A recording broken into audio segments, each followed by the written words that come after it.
वाढले अंतरी प्रेम सुख, विश्रांती प्राप्त झाली आणि अंतःकरणामध्ये प्रेमाचं भरतं आलं. विशेष म्हणजे तुमच्या भेटीमुळं माझ्या देहाचा काया पालट झाला. डौरली हे काया कृपेचे ओरसे, तुमच्या कृपेने माझा हा जो पंचमहाभूताचा अगदी नाश पावणारा देव, पण तुमच्या कृपेने तो संपूर्णतेला प्राप्त झाला. आणि एवढं कशामुळे प्राप्त झालं तर त्याचं कारण तुकोबाराय सांगतात. वास्तविक पाहता ही तुकोबारायची शेवटच्या चरणामधली एक नम्रता आहे. तुकोबाराय म्हणतात मला सेवा घडली नाही आणि संत सेवा झाल्याशिवाय आशीर्वाद देत नाही. पण या ठिकाणी तर तुकोबाराय म्हणतात तुका म्हणे मज न घडता सेवा, सेवा तर घडली नाही आणि आशीर्वाद कसा प्राप्त झाला. पण त्याच्या माग एक जोड त्यांनी लावली की पूर्व पुण्य ठेवा ओढवला. पूर्व पुण्याचा ठेवा जरी असला तरी संतांची सेवा केल्याशिवाय संतांचा आशीर्वाद प्राप्त होत नाही. परंतु एक महत्वाचं सांगायचं की केलेली सेवा जगापुढे सांगणं म्हणजे एक अहंकार निर्माण होतो. या भावनेतून तुकोबाराय नम्रपणे सांगतात की माझ्याकडून काही सेवा झाली नाही असा अभंगाचा सरळ अर्थ.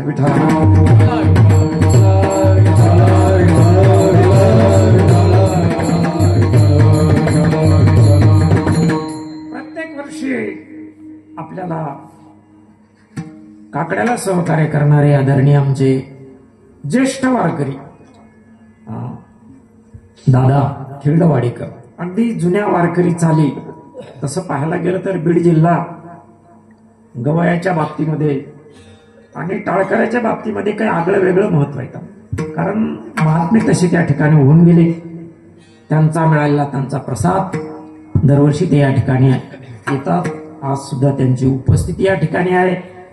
ज्यांचा आवाज आपण श्रवण करतात असे आपल्या शेजारचे असणारे माऊलीचे कृपापात्र माऊली मंडप धाकलगाव, आणि आज हे चित्रीकरण या ठिकाणी आमचा भाऊ करीत आहेत अमोल, त्याला सुद्धा या ठिकाणी खूप खूप असे धन्यवाद. विठाल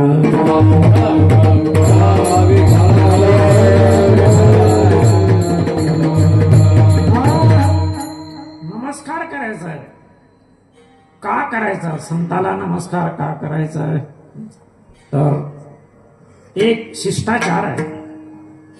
ज्येष्ठ माणसं, आपल्यापेक्षा वडीलधारी माणसं, ज्ञानवान माणसं जर प्राप्त झाले, जर त्यांची भेट झाली तर आपल्याकडे ती प्रथा आहे नम्रपणे त्यांच्या पुढं नमस्कार करणे. पण नमस्कार करण्याचे काही रीत शास्त्राने सांगितलेली आहे. कोणी कोणाला नमस्कार करावा तर शास्त्राचा असा नियम आहे, नमस्कार करताना कधीही कनिष्ठाने ज्येष्ठाला नमस्कार करावा. जे काही लहान आहेत त्यांनी मोठ्याला नमस्कार करावा. मोठ्याने लहानाला नमस्कार करू नये. जर केलाच तर लहान मंडळीचं आयुष्य कमी होतं असं शास्त्राचं प्रमाण आहे. याच्या पुढे थोडं जाऊन आपल्याला सांगायचं ते असं की लहान कोण आणि मोठा कोण. शास्त्राच्या दृष्टीनं व्यावहारिक दृष्टीनं पाहिलं तर वयाने मोठे त्याला मोठं मानलं जातं व्यावहारिक दृष्टीनं. परंतु शास्त्राच्या दृष्टीनं लहान मोठ्याचा भेद केलेला नाही. आपण जर पंढरी प्रकरण वाचलं तर पंढरी प्रकरणामध्ये तर सहज बोललेलं आहे, पाया पडे जवन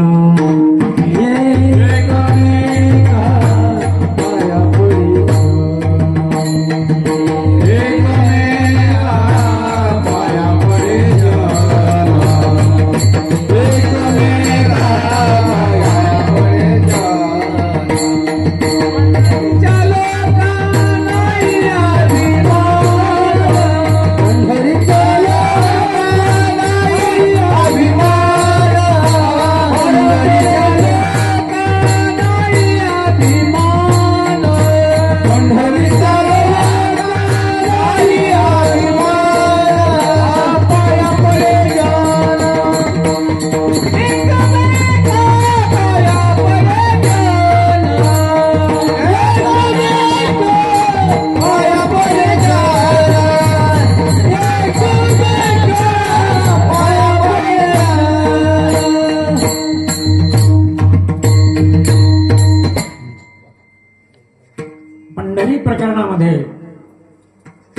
संतांनी लिहून ठेवलं की पंढरीशी लोका, पंढरीशी पंढरीचे लोक कसे माहित आपल्याला, संतांनी लिहून ठेवलेले, पंढरीशी लोका नाही अभिमान, पाया पडे जन एकमेका, याच्यामध्ये कनिष्ठ श्रेष्ठ असा भाव आहे. पण शास्त्राने असं सांगितलं, वयाने लहान जरी असले आणि ज्ञानाने जर मोठे असले तर ते आपल्यापेक्षा मोठे होऊ शकतात. त्याचं थोडस जर आपण उदाहरण पाहू गेलो, आईसाहेब मुक्ताई किती वय असेल हो, 6-7 वर्षाचं वय असेल आईसाहेबाचं. पण त्या मुक्ताईला 1400 वर्षाचे असणारे, वय थोडं नाही, 1400 वर्षाचे असणारे चांगदेव आले लोटांगणी.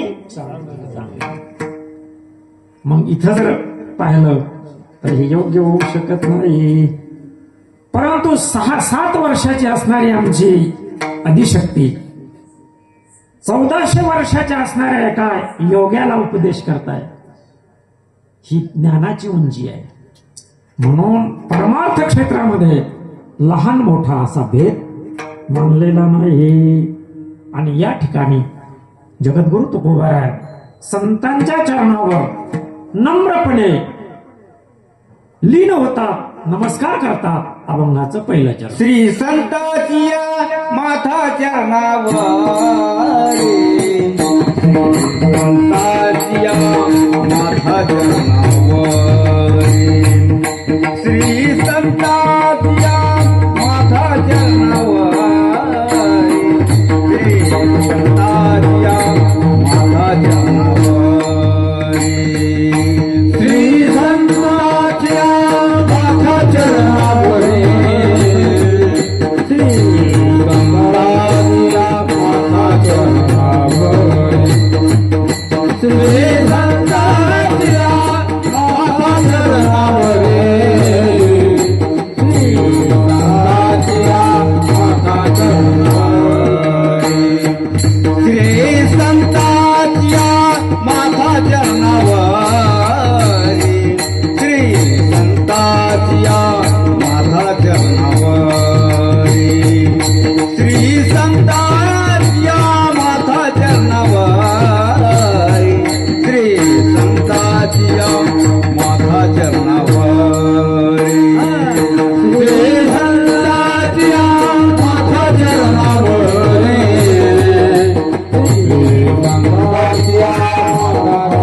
चरणावर, श्री संताचिया माथा चरणावर,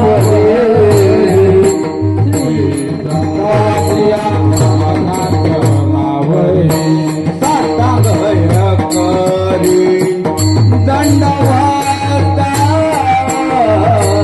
साष्टांग हे करी दंडवत, साष्टांग हे करी दंडवत,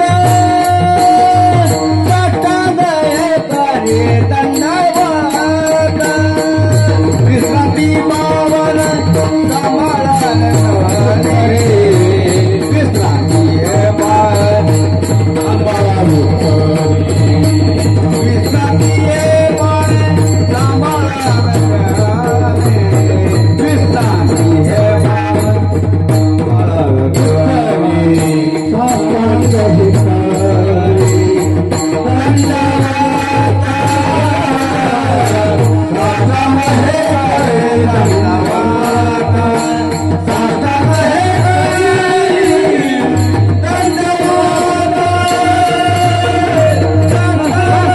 करी दंडवत, विश्रांती सांभाळावं रे, विश्रांती सांभाळावं रे, विश्रांती सांभाळावं रे, विश्रांती सांभाळावं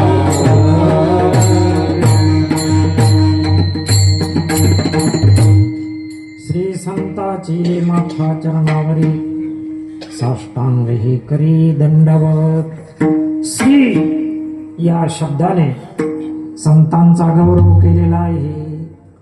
श्री म्हणजे ऐश्वर्य, श्री म्हणजे लक्ष्मी, श्री म्हणजे सुख. असे त्याचे शास्त्रामध्ये बरेचसे प्रकार आहेत, पण आपल्याला जेवढं सांगता येईल तेवढं सांगण्याचा आपण प्रयत्न करू. आणि त्या शब्दाने संतांचा गौरव या ठिकाणी केला. चरणावर मस्तक ठेवल्याने काय होतं, तर त्याचं एक 2-3 उदाहरण या ठिकाणी आपल्याला सांगायचे. ते असं की साधूला शरणागती केल्यानंतर, ज्येष्ठांना नमस्कार केल्यानंतर माणसाचं सुरुवातीला आयुष्य वाढतं, माणसाला ज्ञान प्राप्त होतं, माणसाला बल प्राप्त होतं आणि माणसाला जीवनामध्ये यश प्राप्त होतं. या 4 गोष्टी ज्येष्ठांना नमस्कार केल्यानंतर प्राप्त होतात.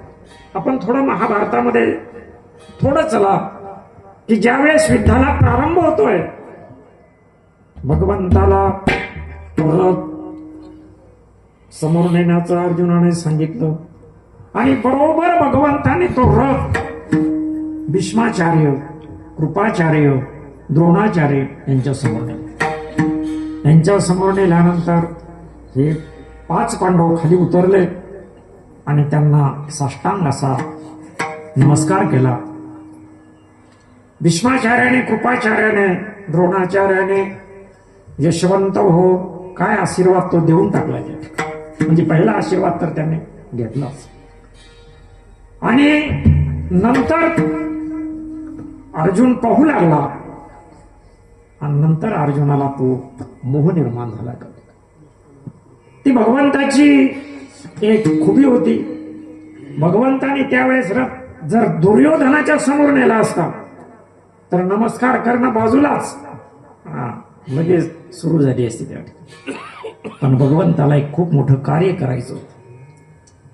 वेद भगवंताच्या श्वासातून निर्माण झाले.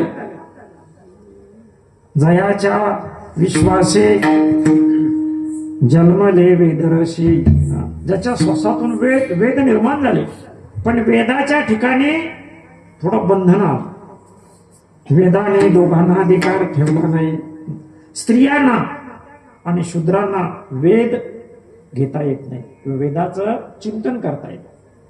ही वेदाची राहिलेली अपूर्णता पूर्ण करण्याकरता भगवंताला गीता सांगावी लागली. आणि त्या गीतेचं निमित्त म्हणजे अर्जुनाचे नेव्याजे, गीता प्रकाशवणे श्रीराजे, संसार एवढे थोर ओझे, फेडिले जगाचे. एवढं मोठं कर्तव्य कार्य जे करायचं होतं ते अर्जुनाच्या निमित्ताने भगवंताने रणांगणावर गीता जयंतीच्या दिवशी केलं. आणि वेदाची असणारी जी काही कमीपणा होता तो या ठिकाणी काढून टाकला. सर्वाधिकारे पवित्र श्रीकृष्ण गीता शास्त्र प्रगट केले. संपूर्ण वेद हा गीतेमध्ये आलेला. आणि ती गीता कुरुक्षेत्रावर भगवंताने त्यावेळेस सांगितली. आणि ती सांगितलेली गीता जगात प्रगट करण्याकरता पुन्हा विश्वमाऊली ज्ञानोबासारख्यांना अवतार घ्यावा लागला. आणि त्या अवतारातून ज्ञानेश्वरीच्या रूपाने आज तुम्ही आम्ही हजारो पारायणे त्याचे होत आहेत. पण त्या पारायणाबद्दलची असणारी प्रेम, पारायणाबद्दल असणारा गोड कमी झालेली नाही. आणि अशा असणाऱ्या या संतांच्या चरणावर नमस्कार केल्यानंतर त्यांनी तो आशीर्वाद दिला. आणि त्या आशीर्वादाने ही पांडव मंडळी रणांगणामध्ये विजय प्राप्त झाला. आणि चरणावर नमस्कार करायचा, चरणाचं एवढं महत्व काय. सुरुवातीला जर आपण पाहू गेलो, संत आणि देव या जगतामध्ये नमस्काराला पात्र आहे. पण देवाच्या ठिकाणी थोडा अपपर भाव आहे. देव थोडा भक्ताला जवळ करतो आणि दुर्जनाला भक्ता राखी पाया भक्त राख्या पायापाशी, दुर्जनाची संहारी, दुर्जनाची संहारी, दुर्जनाची संहारी. भक्त राख्या पायापाशी, दुर्जनाची संहारी, दुर्जनाची संहारी, दुर्जनाची